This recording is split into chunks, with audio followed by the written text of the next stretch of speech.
Hello once again, everyone, and welcome to a brand new LP of, obviously, Empire Total War. We will get started here with the single-player campaign, Grand Campaign. Obviously, we'll be Great Britain, as you might have suspected by now. We'll go for the world domination setting. 50 regions by the end of the century. We start in the year 1700, goes all the way to the end of the century. We'll set the difficulties to hard, both in the campaign map mode and in the battle difficulty mode. Um, and get started here. So, Britain starts out, well, actually, we'll see that when we start the map, so we'll just get right into things. Everything looks good. Yes, let us begin.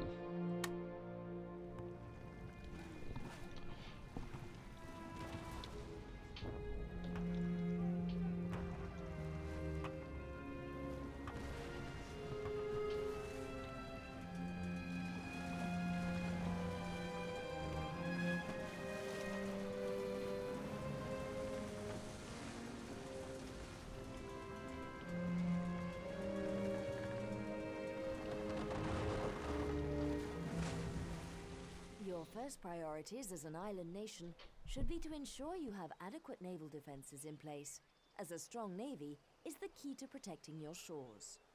Beyond that, maintain friendly relations with other Protestant nations, such as the United Provinces, Hanover, Prussia, and Sweden, as the ever-present threats from Catholic France and Spain may require joint action by allies in the near future. In addition to securing your position at home, look to the preservation of your colonies in America and the Caribbean.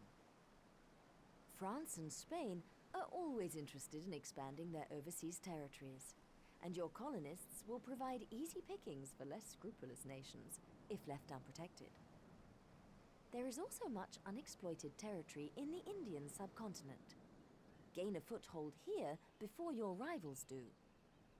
The once mighty Mughal Empire is on the verge of falling apart, but it is still important to move swiftly.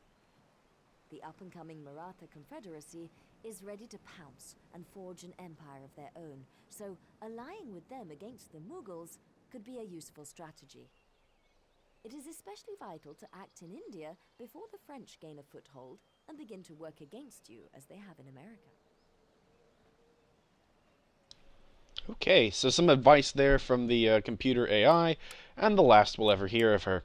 Um, so, the situation as it stands at the moment. We got the three major colonial powers. The Dutch kind of do, kind of not. We've got the British, us, obviously, the French, and the Spanish. And if we flip over here to the Americas, we've got some of the Caribbean islands, and the Spanish control Florida and Cuba and Santo Domingo, Hispaniola Island here. And they also have New Spain down here. This, and this. Then we've got the Native American tribes kind of on the plain states and into the borders. Uh, the ones that we are going to be contending with in the not too distant future are going to be the Hurons up here and the Iroquois down in like northern Ohio, New York State, and Michigan. So these territories here are native. We've got New France up here in Canada, and the French also control the Louisiana here. We've got the Cherokee down here in the southern United States, and then up through here are the 13 colonies, which are a protectorate of Great Britain, not directly controlled. In fact, the only territory on the continental U.S., not even the U.S., the continental America, that we control is Moose Factory here, Rupert's Land, and we are going to work to improve that straight away, cranking some troops out of there. Also, we have a missionary here. Missionary is an agent which we can use to convert people to our religion, which is Church of England, which is just lumped under Protestantism. They don't go into all the details. You're either Catholic, Protestant, or Orthodox for the three major branches of Christianity in this game. So we're going to move our missionary this way, because we're going to eventually move him into the Huron territory to convert them to our side, um, or to our religion, and then invade them to make the full switch over to this being one of our territories. So I think that's all we want to do here. I am going to grab and bring down one of my navies and sail them out this way and bring you along with him, because down here in Port Royal I can recruit some colonial militia, or colonial line infantry, which I intend to do, so that I can bring them up here, and we're going to get the war going. Our first war is going to be with the natives in here to kind of pick up these territories and to defend them. And then we're probably going to go up against France and try to kick France out of the New World here. So this bit, and then also meaning we'll have to fight France itself probably, or at least be prepared to defend ourselves against them. So let's have a look at England here. We've got the way that this game works is more similar to Shogun Total War than Medieval Total War, if you've ever played that game. The territories have capitals, which, for example, I opened this one up by accident. Let's have a look at it.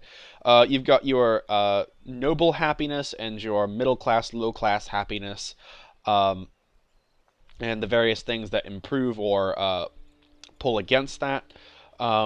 We can exempt the region from tax if we want to, so stop getting the 18 or 800 gold there.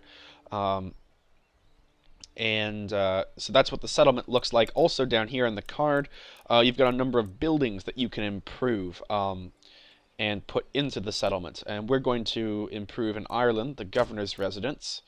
That's about it. That's all we're going to do for them for the moment. We have to watch our funds. I'm going to bring these troops into Britain to join up with Mr. Churchill here. Because we are, again, want to prepare for war with France. Oops, nope, go away. Pull up a line infantry as well, and we'll improve that farm. So there we are. Bring you. Oh, you're already moving. Duh. Herp derp. Take you two, put you into the army. They'll move some of our agents around. We've got, for example, here, Sir Isaac Newton. Age 57, fairly strong scholar, as you might suspect. We are going to take him and put him into a school and have him start researching square formation, which essentially is an anti-cavalry position, and you can defend yourself against cavalry charges better with that research in place. So we're going to research it. Next thing, we're going to take these boats, put them in here, take this unit, which is a rake. Rakes are essentially your assassins and spies rolled together into one unit. You can spy with them, you can assassinate with them, and you can also sabotage with them. So what I'm going to have this gentleman do is run down here to these vineyards and burn them down. Because take that, France, that's why. And then we'll take this navy, bring them together here, and join up into one large navy, because we really don't have need of like a mobile strike navy, at least not at the moment. I think that might be it for the actual moves that we're going to do. Again, we've got the three colonial powers. The Dutch, to a lesser extent, they've got a couple things in the Americas and one in what's called India. France only has these two territories. Spain has 1, 2, 3, 4, 5 territories in the Old World, and I think they've got 3 in the New World. So they're fairly powerful here at the start of the game, which makes sense because at this point in history, territory-wise, Spain was, well, this powerful. The German states are largely independent regional states.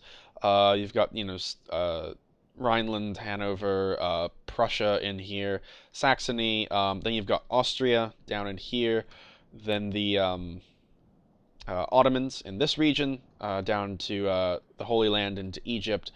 And then if we cross over here into Iraq, got Persia and Iran there, Afghanistan, and then you get into India, which is its own regional continent in this game. And so you've got most of the Indian territory at present starts being controlled by the Mughals, which will be overthrown largely by the Maratha Confederacy. Then you've got the Dutch territory and the Portuguese territory down here in India. Uh, Jumping back to Europe, you've got the Polish over here, who will likely get to be fairly powerful if no one comes in and smacks them right away. You've got the Swedes up in here, the Norwegians, the Danish, in Scandinavia. You've got the Russians out here on the eastern half of Europe. And then some Barbary state, essentially pirate states in through here. So, major states are ones that we're going to be contending with anyway. Not so much the Dutch. The Dutch are fine. We've got the French, the Spanish are going to be our major issues here in the not too distant future. Uh, let's have a look at our government. We've got our king. The king is slightly different from Medieval 2 in that you don't really get a chance to control him. He's kind of his own entity that can either help or hurt your nation based on his preferences. For example, I get a bonus to recruiting, or not a bonus, but a decreased cost to recruiting units for Navy, but he also gives me a Diplo penalty as well. So you have no real control over him, and certainly nowhere near as much as you had in Medieval 2. So that's the king. We've got allies with Austria, Hanover, the Dutch, and the Portuguese. We are at war with the Barbary states and pirates, which makes sense. We are trading with the Dutch, the colonies, Sweden, and Portugal. And we are also protecting the 13 colonies. We'll be making finances here about 3,500 next turn, which is nice. Here we've got our policy, and essentially it comes down to taxes. I don't know why they just don't call it taxes and policy, whatever. We can either increase taxes on either the nobility or the lower classes, increasing or decreasing it respectively. If we lower the taxes on the nobility, the towns grow faster. If we increase them on the nobility, they grow slower. Obviously, the benefit of that, also they get angry or happy, respectively, and we get more or less money. Middle classes is population growth in various regions, so we can lower that and have a massive happiness bonus and growth bonus. Or we can jack it up and greatly decrease population for it. We'll just leave it middle. We can also do the same in America. Again, we're just going to leave it centered there in the center for the moment. Ministers. I don't know what this orange box is. That's weird. Stop that. Ministers is essentially the cabinet. We are a constitutional monarchy, which means our ministers here are elected and therefore can be kicked out by the voting populace in the next election if we don't do a good enough job. Benefits to keeping them in there: the longer they're in there, the better they tend to be at their job. For example, this treasurer is freaking awesome. He's got several points of management and a number of bonuses to his job and treasury administration. So, want to keep him around. The guy who might take his place might not be as good. That being said, if we have somebody who has like 1 or 2 stars and seems to be useless, we can fire them by clicking on them, then clicking this button. However, I don't wish to do that to anybody at the moment. All of these guys are moderately competent, if not extremely so. So we're going to leave them alone. Trade screen. We can see what prices things are fetching and how much money each resource will get for us. For example, ivory and spices seem to be the most lucrative, and then sugar and cotton, and so on down the line. The more of these things we can produce, the more money we will get per turn. And trade routes can be rated. That's what these dashed lines are, trade routes. They can be raided by pirates or rival nations, and you lose money and goods and so on. So want to hopefully keep things going well, but for the moment it's not really an issue.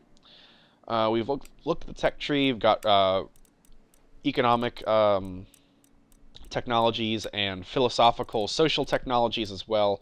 We're going to focus on military for the moment. Oops, just clicked on that.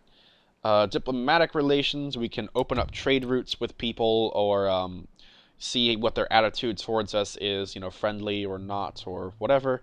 So what I'm going to do is see if I can't open up a trade route with the Prussians, since they are friendly towards us. So we're going to see if that works. And it doesn't. I don't know why. Whatever. You can also see a government type and minor nations in here as well. So, fun times. I think that's really it to discuss here right at the beginning of the turn. So, let us get things started. Move things around, yep. Spent all of our money. Alright, let's go.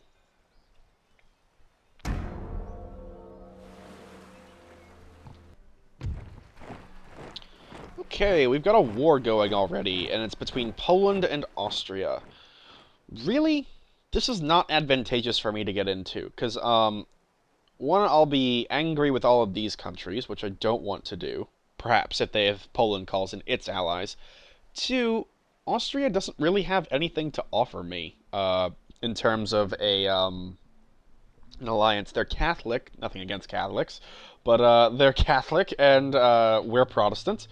Furthermore, they're all the way in the eastern end of Europe and can't really assist me, especially if they're already trying to defend themselves. And I don't really give them a lot of hope against Poland, because likely what's going to happen is they're going to get dogpiled.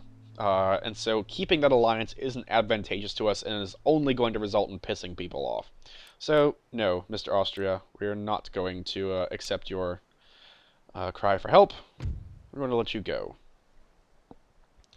And the Ottomans want to pay me for a trade agreement. Now, I'm going to see if I can't bilk them for a little bit more money. Payment of... Ooh, that's way too much. Let's see if we'll go 500. One-time thing. Would you accept that agreement, sir? Alright, cool. So we got 500 gold off of the Ottomans for a trade agreement. Hooray! We're trading with the Turks. Isn't that fun? Alright, another war. Our colonies are being attacked by the Iroquois. Of course we're going to go on them. They're a protectorate. What kind of a country would we be if we didn't protect them? So yes, we will enter war on the side of our ally. And we'll do what we can to get them together, although we don't really have a lot of troops in that region, so we're going to have to really start training some people up, and maybe even import some from Britain itself. Especially if we're going to go up against the Huron, which I intend to do. Hopefully I get to declare that, not them. Or, never mind, they've declared war on us. Fun times.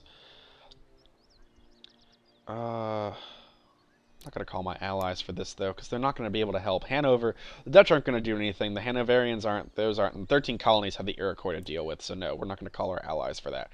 If we call them and they choose not to, by the way, that breaks the alliance and we're no longer allied with them. So we're not going to do that.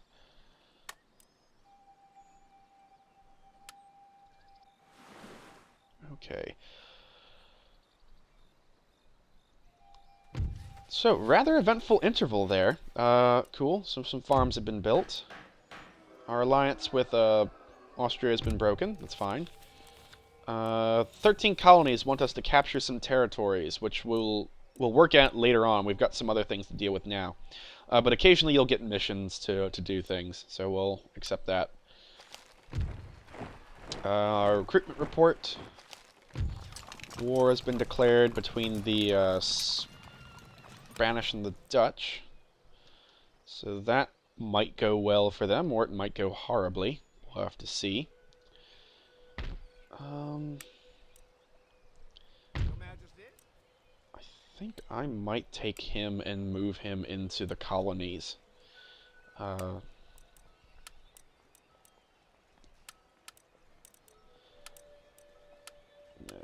Let's take you. Pick up that unit. let's send you to the Americas to kind of reinforce our position there. Get on the boats. Yes. Everyone on the boats. Navy, please. Under sail. And the Navy, they didn't get on the boats. Why did they not get on the boats? Oh, because I didn't actually tell them to. Isn't that dumb?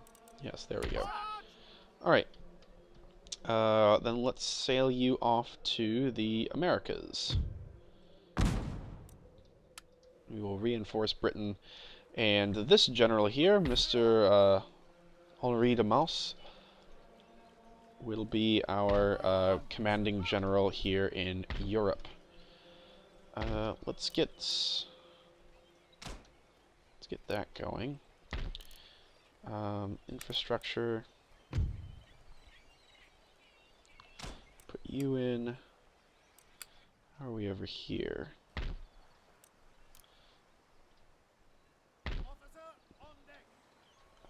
Sail around this way, please. Understood. Still shipshape. And we'll pull you guys up. Yes, Your Majesty. Sorry, sir. Oh, I suppose I need to put you in the actual port. Fine, make the game make sense. See if I care.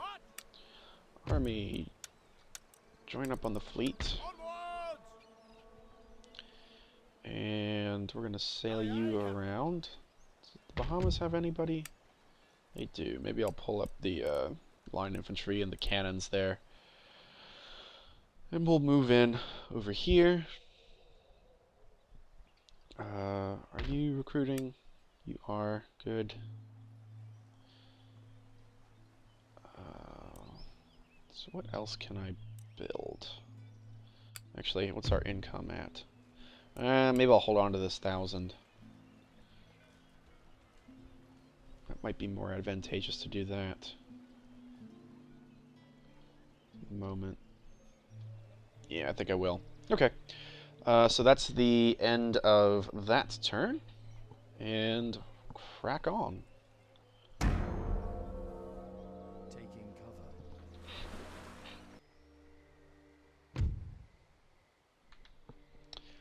Okay, what's all this then? If I pay them 500, we'll get a trade agreement. I would like to trade with the Prussians. I'm not willing to pay them, at least not that much. What if I pay you... I don't know, 300? What's that? Okay, fine, we won't trade then, if you're gonna have that kind of an attitude about it.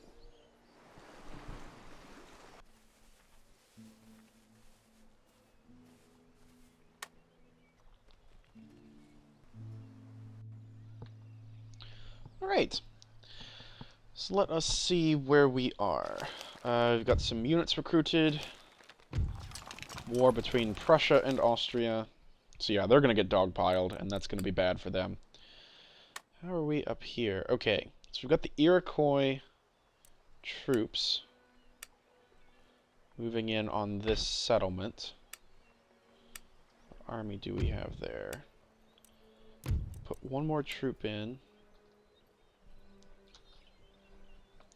I'm worried I might actually lose this here at the start, which wouldn't be good, but hopefully between the army that we're sending up from the Bahamas and the Caribbean and the army that we're importing from England and the damage that the army that is already there might be able to do, hopefully we can do some damage.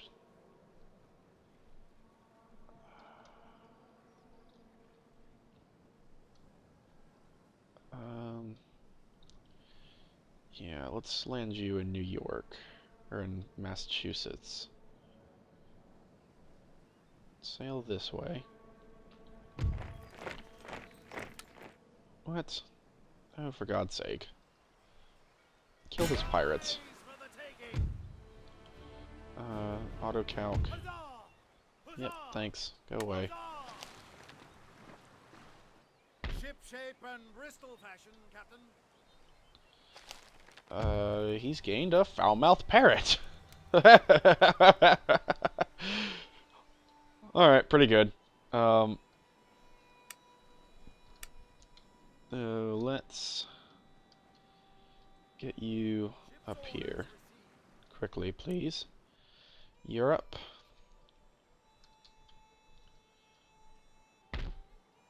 Let's have you sail off to the Americas. Away with you.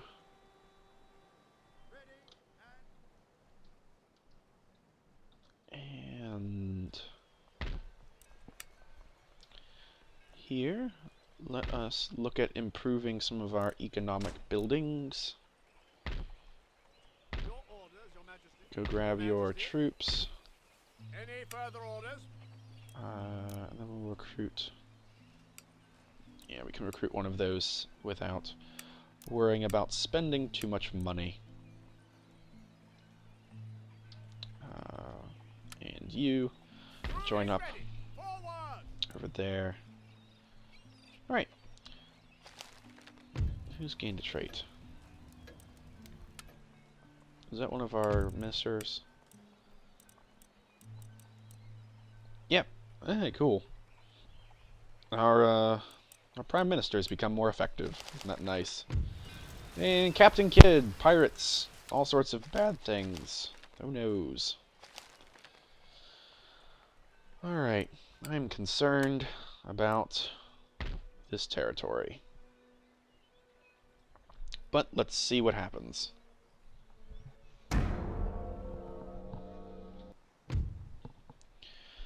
Okay.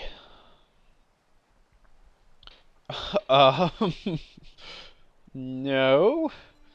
No, I don't think I'll do that. What are you doing, Prussia? They want us to give them 2 lands, Jamaica and Rupert's Land, for East Prussia. No, no, I'm not gonna accept that. Oh, they've come after us. Alright. Well, let's get into fighting.